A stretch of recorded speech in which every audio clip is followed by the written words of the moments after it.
Behcet's disease, or Behcet syndrome, is a small vessel vasculitis that can cause inflammation throughout the body, most classically presenting as a triad involving the eyes, mouth, and genitals. There are a lot of details to keep in mind for Behcet's, so here's a visual aid so you can crush it on test day.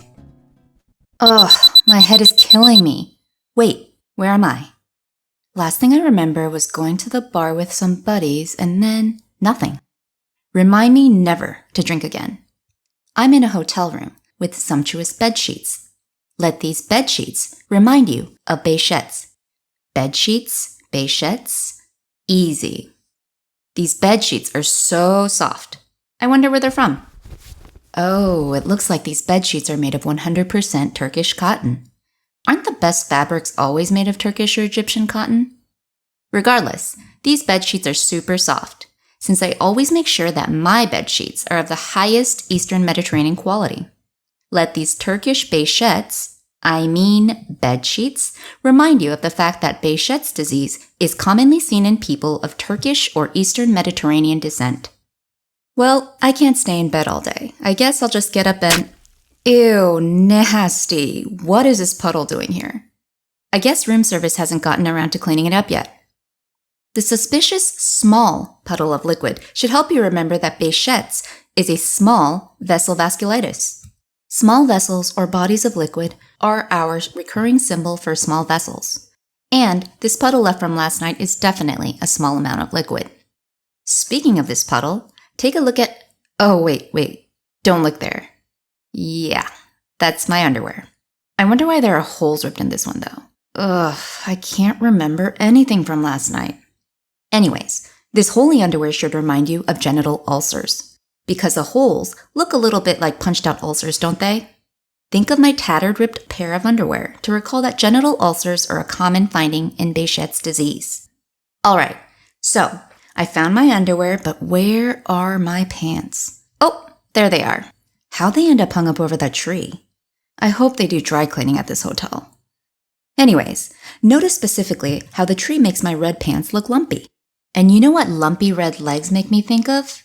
That's right, erythema nodosum. This pair of lumpy red pants is here to help you remember the erythema nodosum seen in Behcet's syndrome.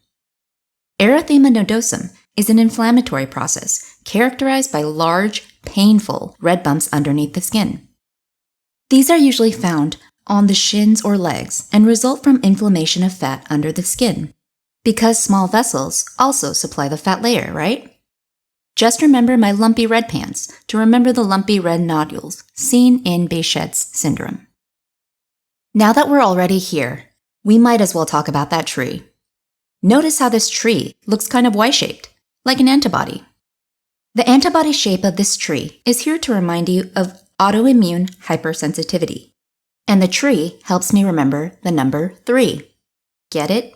Tree for 3. Putting this together, this antibody-shaped tree should help us remember that Behcet's disease is a type 3 hypersensitivity reaction. This means that inflammation in Behcet's disease results from circulating immune complexes. These complexes can accumulate in small vessels throughout the body where they trigger an inflammatory response. Type 3 hypersensitivity is caused by immune complexes specifically. So let this tree remind you of the number 3. This is relatively high yield, as it can be a good way for exam writers to test you on immunology. I still don't remember what happened last night. Do you remember, man? Whoa, you don't look so great. Your eyes are super red. You might be in worse shape than I am. My friend's bloodshot eyes should remind you of uveitis, or inflammation of the eye, one of the key findings seen in Behcet's disease. I'm not sure I'll be getting much information out of this guy. He looks like he's in pretty rough shape. Hey man, wipe your mouth. You're getting yogurt all over your lips. Yeah, take a closer look at my friend's yogurt-covered lips. His poor table manners might be disgusting, but the yogurt on his lips gives us a great symbol for canker sores. Yep, canker sores. If you had to take only one fact away from this video, I want you to remember this. Patients with Behcet's will have recurrent aphthous ulcers, or canker sores, in the oral mucosa. God, I hate canker sores. Just think back to my friend here and his slovenly eating habits to remember the canker sores seen in Behcet's syndrome. Before we move on, I want to highlight the trio of canker sores, uveitis, and genital ulcers, which comprise an extremely important triad that the boards love to go after for Behcet's syndrome. The flares seen in Behcet's usually last about 1 to 4 weeks, so this timeline, plus the triad, should be a dead giveaway for Behcet's, so learn it well. Think back to the ripped underwear on the floor, my friend's red eyes, and yogurt on the lips to remember this triad. So, where did you get that parfait from anyways? Room service? Yeah, take a look at my friend's yogurt parfait. Parfaits are the perfect hangover food. Trust me. You should try it out next time you have a hangover. By the way, this parfait is our symbol for parvovirus. Get it? It's the parvovirus parfait. You'll likely associate parvovirus with Behcet's disease or aplastic anemia, but it's an important virus to also associate with Behcet's. Parvovirus is thought to be one of 2 viruses that can precipitate a flare in Behcet's disease. My friend may have bad eating habits, but he has great taste. Remember this parfait to remember parvovirus. I still feel pretty terrible from last night, but this hotel is pretty sweet. They have a really classical elegance here, complete with a life-sized golden statue of Hermes in the bathroom. Take a look at my boy Hermes over there, in all his Greek glory. I know I must be in a fancy hotel when there are Greek god statues and Turkish cotton bedsheets. This elegant Hermes statue is Pixarize's symbol for herpes simplex virus, or HSV. Like parvovirus, herpes virus may precipitate the flares seen in Behcet's disease.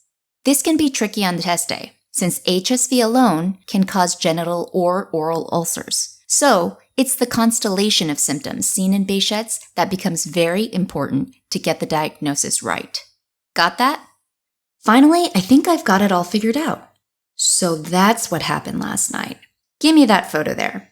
Yep, it's a photo of us with an alien at what looks like Area 51.